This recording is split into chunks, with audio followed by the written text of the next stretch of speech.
केंद्रीय मंत्री नितीन गडकरी यांनी माजी मुख्यमंत्री उद्धव ठाकरे यांचा प्रस्ताव हास्यास्पद आणि अपरिपक्व असल्याचं म्हटलं आहे।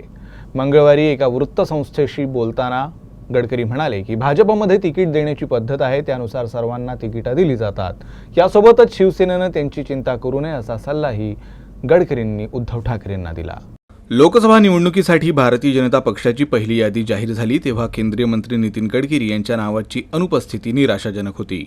दरम्यान उद्धव ठाकरे यांनी गडकरींना दिल्ली पुढे न झुकण्याचा आणि शिवसेनेत सामील होण्याचा प्रस्ताव दिला होता।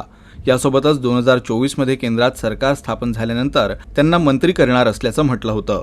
तर त्यांच्या या प्रस्तावावर अखेर गडकरींनी आपली प्रतिक्रिया दिली आहे। उद्धव ठाकरेंचा प्रस्ताव अत्यंत हास्यास्पद आणि अपरिपक्व आहे। भाजपमध्ये तिकीट वाटपाची एक प्रक्रिया आहे, त्यानुसार प्रत्येकाला तिकीट दिलं जातं। त्यामुळे शिवसेनेनं त्यांची चिंता करणं सोडून आपल्या आघाडीवर लक्ष केंद्रित करावं। आगामी लोकसभा निवडणुकीत NDA 400 जागा जिंकेल असा दावाही गडकरींनी केला।